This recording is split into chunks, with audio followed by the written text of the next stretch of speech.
ओम नमः शिवाय। मैं हूं ज्योतिष पंडित दीपक दुबे और उपस्थित हूं आपके साथ 2024 का राशिफल लेकर। कैसा रहेगा यह वर्ष, करेंगे इसके ऊपर चर्चा। चूँकि बाकी जो है वो मासिक राशिफल, साप्ताहिक, गोचर इत्यादि पे चर्चा पूरे वर्ष होती रहती है, मुख्य मुख्य घटनाओं पर, ज्योतिषीय घटनाओं के ऊपर। लेकिन एक वर्ष का सारांश कि किस प्रकार का यह वर्ष रहने वाला है, कहाँ कहाँ मुख्य कौन सा क्षेत्र है जो शुभ प्रभाव में रहेगा, कौन सा क्षेत्र है जो अशुभ प्रभाव में रहेगा, जहां आपको पहले से तैयारी करनी चाहिए या ध्यान रखना चाहिए, किस प्रकार की सावधानी बरतें, इन तमाम चीज़ों के ऊपर जो है एक सारांश के रूप में 2024 के ऊपर हम चर्चा करने जा रहे हैं आपके साथ। और नए दर्शक जो हैं उनको बता दूं कि जो मेरा राशिफल होता है यह लग्न राशि पर आधारित है। इसके लिए चंद्र राशि, नामाक्षर या सूर्य राशि इत्यादि को आधार ना माने, बल्कि अपने लग्न राशि को आधार माने। दूसरा, यह बेहद सामान्य आधार पर है।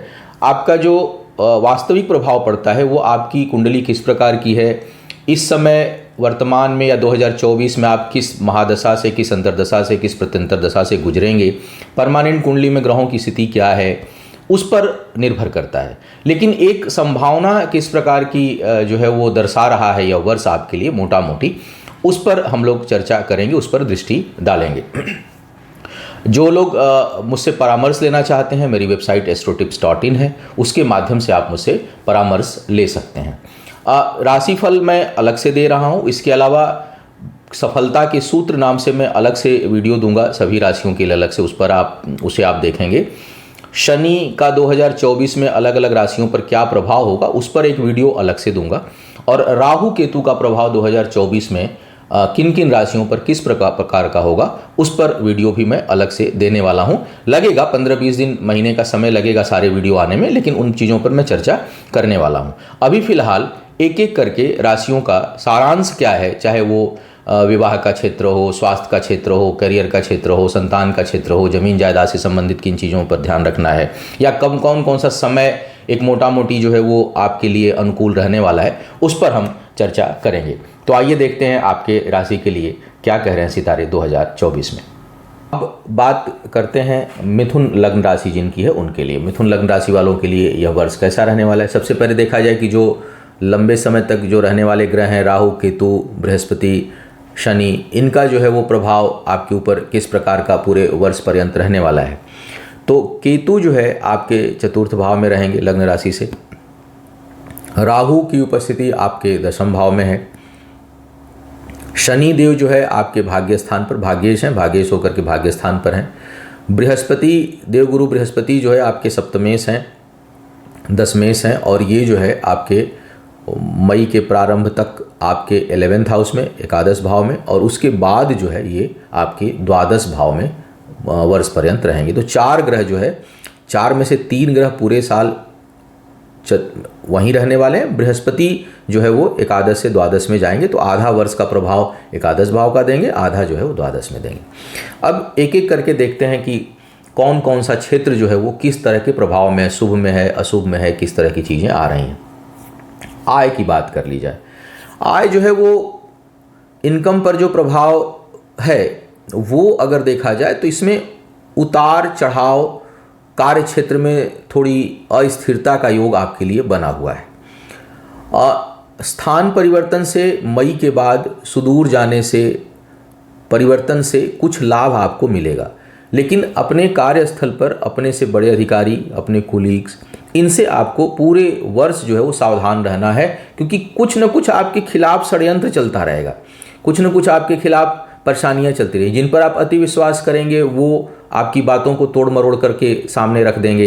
तो एक मानसिक झंझावात, मानसिक अस्थिरता, मानसिक तनाव कार्य क्षेत्र में बना रहेगा। आप बहुत स्मूथ महसूस नहीं करेंगे कि बड़ा हेल्दी इन्वायरमेंट है, बड़े प्रसन्न हैं, बहुत आनंद आ रहा है काम करने में। एक होता है, एक समय ऐसा आता है जब बड़े बड़े एंजॉय करते हैं आप अपने काम को और कार्य क्षेत्र बहुत बढ़िया होता है।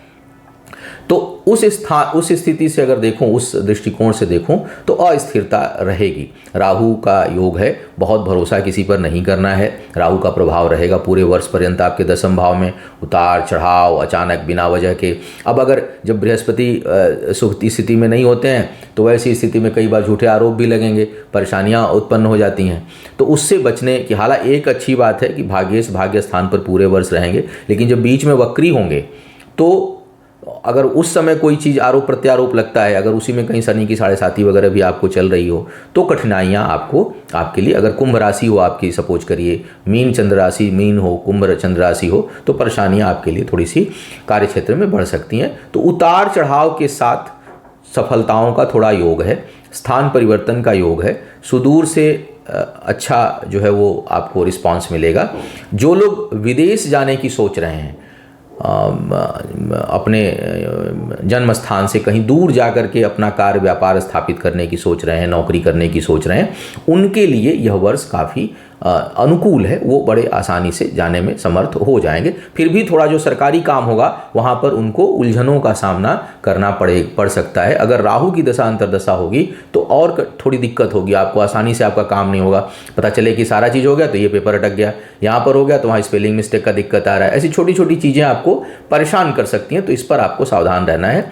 थोड़ा उतार चढ़ाव के साथ कार्यक्षेत्र जो है वो बना रहेगा। अब बात करें अगर हम विवाह के लिए, जो लोग अविवाहित हैं, विवाह होने की संभावना कैसी बन रही है, कब कौन सा महीना अनुकूलता लिया हुआ है, या पारिवारिक जीवन किस प्रकार का रहेगा। मई तक की स्थिति को अगर देखूं तो थोड़ा सुखद है। पारिवारिक जीवन नहीं, पारिवारिक 4th हाउस जो सुख का भाव है वहाँ पर ठीक नहीं है, वहाँ केतु है, वहाँ संतुष्टि देंगे, वहाँ कुछ न कुछ मानसिक उलझन जो है वो बनी रहेगी। लेकिन विवाह के दृष्टिकोण से और अपने जीवन साथी, परिवार में बहुत लोग होते हैं लेकिन जीवन साथी के कारण शुभता का योग मई तक बना हुआ है। मई तक जो लोग विवाह के योग्य हैं उनके लिए भी अनुकूल समय है। मई तक आप अगर अविवाहित हैं, विवाह करना चाहते हैं तो कर लें। और जीवन साथी के साथ सहयोग, जीवन साथी के साथ मिलके काम करने में लाभ, एक दूसरे का सपोर्ट, एक दूसरे से प्रेम संबंध, ये सब बेहतर दिखाई दे रहा है मई के महीने तक। मई के बाद प्रतिकूल है। तो एक तो अगर विवाह की सोच रहे हैं तो कोशिश करें कि मई से पहले प्लान कर लें, क्योंकि बहुत पहले वीडियो आप देख रहे हैं। अंतिम भाग में दिक्कत ये हो जाएगी कि विवाह भंग योग बनने लगेगा, और ऐसे में अगर विवाह होता है तो उसमें कुछ न कुछ कठिनाई, अड़चन, और उसके बाद में भी कुछ न कुछ दिक्कत आने की संभावना बन जाएगी। तो जो लोग अविवाहित हैं, विवाह करने की योजना बना रहे हैं, वो मई तक जो है अपनी चीज़ें क्लोज कर लें। मई के बाद समय बहुत अनुकूल नहीं आ रहा है। वैवाहिक जीवन में भी अगर कुछ कठिनाई जिसके है, उसके लिए मई के बाद समस्याएं थोड़ी बढ़ सकती हैं। स्थायी कुंडली में अगर बृहस्पति द्वादश भाव में हुए मिथुन लग्न वालों के लिए, या छठे भाव में हुए, तो मई के बाद अपने वैवाहिक जीवन को संभालने की अधिक आवश्यकता पड़ेगी। अगर स्थायी कुंडली में बृहस्पति बहुत अच्छी स्थिति में हैं आपके, तो कोई चिंता की बात नहीं है। थोड़ा बहुत या परिस्थिति जन, कई बार कंडीशनल डिस्टेंस हो जाता है, कई बार कंडीशनल सिचुएशन हो जाता है। आप पारिवारिक जीवन में कई बार पति पत्नी में छोटी मोटी नोक झोंक भी हो जाती है, तनाव हो जाता है, तो वो हल्का फुल्का उसका असर आ सकता है बहुत से लोगों के लिए। लेकिन अगर परमानेंट कुंडली में बृहस्पति आपके दूसरे भाव में हैं, या द्वादश में ही बैठे हुए थे, या छठे भाव में बैठे हुए हैं आपकी लग्न राशि की कुंडली में, तो यानी वृश्चिक में हो, वृषभ राशि में हो, या कर्क के उच्च ही राशि में क्यों ना हो, अगर वैवाहिक परमानेंट कुंडली में वहाँ पर हैं, कुंडली ठीक मैच नहीं की हुई है आप लोगों की, तो ऐसी स्थिति में मई के बाद वैवाहिक जीवन को संभालना थोड़ा कठिन होगा आपको, क्योंकि केतु भी इधर बैठे हुए हैं, पारिवारिक सुख में वैसे ही अड़चन उत्पन्न करेंगे, और ये जो है अपने जीवन साथी के साथ संबंधों को बिगाड़ सकते हैं। स्थायी कुंडली अगर ठीक है, कोई चिंता की बात नहीं है। स्वास्थ्य की बात करूं तो स्वास्थ्य के मामले में अधिकांश ग्रहों की स्थिति सामान्य लक्षण को दर्शा रही है ओवरऑल। फिर भी किसी को श्वसन तंत्र की समस्या हो तो उसको थोड़ा सावधान रहना चाहिए। जिनको भी स्नोफिलिया, दमे की शिकायत हो, सांस में लेने में समस्या हो, लंग्स से रिलेटेड कोई समस्या हो, तो उनको थोड़ी सावधानी इस वर्ष में रखनी चाहिए। बाकी कोई मेजर प्रॉब्लम, अब पुनः कहूँगा, कई लोग बोलते हैं कि आपने राशिफल में बता दिया सब में, अब किसी की मार्केस की दशा चल रही हो तो उसकी बात अलग होती है। किसी की, या कोई बहुत ही स्वस्थ हो, परमानेंट कुंडली बहुत अच्छी हो, तो उसको प्रॉब्लम भी नहीं आएगी। लेकिन फिलहाल अगर जो गोचर की मैं बात करूं तो वहाँ ऐसे लोगों को जो थोड़े श्वसन तंत्र से पहले से प्रभावित हैं, उनको चाहिए कि थोड़ा अपना विशेष ध्यान रखें। बाकी स्वस्थ रहिए, मस्त रहिए, कोई टेंशन मत लीजिए। संतान के लिए बात कर लिया जाए, जो लोग संतान प्राप्ति के इच्छुक हैं उनके लिए कुल मिलाकर जो वर्ष सहयोगी विशेष रूप से दिखाई दे रहा है। हालांकि बृहस्पति की दृष्टि है, बृहस्पति शुभ है, लेकिन शत्रु राशि पे दृष्टि है, तो उतना तो नहीं, लेकिन हाँ कुल मिलाकर के अगर देखा जाए तो कोई बहुत प्रतिकूल ग्रह का प्रभाव नहीं है, सामान्य वर्ष है। और थोड़ी अधिक अनुकूलता आपको मिल जाएगी, वो मिल जाएगी अप्रैल के महीने में, सितंबर के महीने में और अक्टूबर के महीने में। तो अगर आप संतान प्राप्ति के इच्छुक हैं, प्लानिंग कर रहे हैं 2024 में अपने फैमिली को बढ़ाने की, तो ऐसी स्थिति में आप जो है वो अप्रैल, सितंबर और अक्टूबर के महीने का चयन कर सकते हैं। बाकी अगर कुछ विशेष पक्ष या सप्ताह देखना हो तो अलग से बात कर सकते हैं आप, लेकिन मोटा मोटी जो है वो ये महीना थोड़ा अनुकूलता लिया हुआ है। और शिक्षा प्रतियोगिता में भी सफलता के आपके लिए अच्छे आसार हैं, उन्नति होगी। विशेष करके अगर देखूं तो मई तक तो बहुत ही उन्नति का योग आपके लिए बना हुआ रहेगा। जमीन जायदाद के मामले में अगर मैं बात करूं तो पुनः केतु ज़रूरत से ज़्यादा देने को प्रेरित होते हैं, लेकिन बहुत शुभ नहीं है। ग्रह गोचर देख करके आपके लिए चतुर्थ भाव के जो स्वामी हैं वो बुध हैं। ग्रह गोचर देख करके आपको चीज़ों को फाइनल करना चाहिए। केतु कई बार ज़रूरत से ज़्यादा चीज़ों को दिलवा देते हैं, तो थोड़ा अपना, कई बार होता है ना कि हम प्लानिंग कर रहे थे एक्स अमाउंट का चीज़ लेने के लिए, लेकिन वहाँ गए तो डबल एक्स का ले लिए। 1 रुपये की प्लानिंग कर रहे थे, 4 रुपये का सामान ले लिए। आजकल लोन भी बड़े आसानी से मिल जाता है, फिर 1 साल बाद नौकरी चली गई तो फिर बीपी बढ़ जाता है। तो केतु उस तरह की टेंडेंसी देता है कि हम चीज़ों को बढ़ा चढ़ा कर करें। गाड़ी खरीदेंगे तो घर से प्लान किए कि छोटी गाड़ी लेनी है, चाहे एक्स अमाउंट का लेना है, मतलब आपने 50 लाख की प्लानिंग करी, लेकिन लेने गए तो आप 1.5 करोड़ की ले लिए।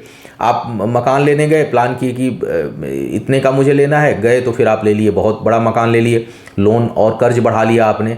तो केतु ये टेंडेंसी देते हैं, आप इस टेंडेंसी से बच के रहिएगा।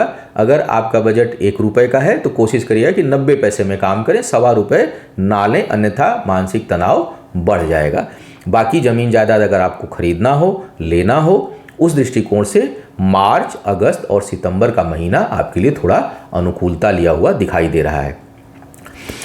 जैसा मैंने पहले भी कहा था कि सनातन धर्म में हालांकि राशिफल बहुत से धर्मों के लोग देखते हैं जिनका जो है वो माघ का महीना या पितृपक्ष को नहीं मानते हैं, तो ऐसे लोग जिनमें मान्यता नहीं है वो ना लें, सनातन धर्म वाले तो नहीं लेंगे। लेकिन अगर वैसे देखूं तो फिर मार्च अगस्त का महीना अनुकूल है, लेकिन ये 3 महीने में आप प्लानिंग कर सकते हैं, मार्च अगस्त और सितंबर में। शिक्षा प्रतियोगिता के लिए काफ़ी अनुकूल वर्ष आपके लिए है, उन्नति देने वाला है। काल सर्प का जो प्रभाव सबको मैं बता रहा हूं, आपकी राशि के लिए जो है वो प्रारंभ में आधे वर्ष तक आंशिक काल सर्प योग का प्रभाव रहेगा। प्रारंभ में वो जो है वो देखा जाए तो यह आपके चतुर्थ और कार्यस्थल दशम भाव से बन रहा है, तो पारिवारिक जीवन और आपका जो कार्य क्षेत्र है उसको कुछ हद तक यह प्रभावित कर सकते हैं, आपके कार्य क्षेत्र को।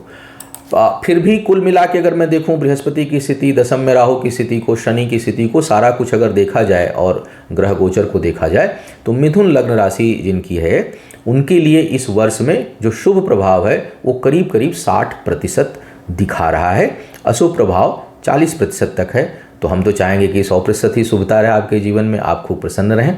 तो 60% शुभता का प्रभाव यह वर्ष आपके लिए दिखा रहा है।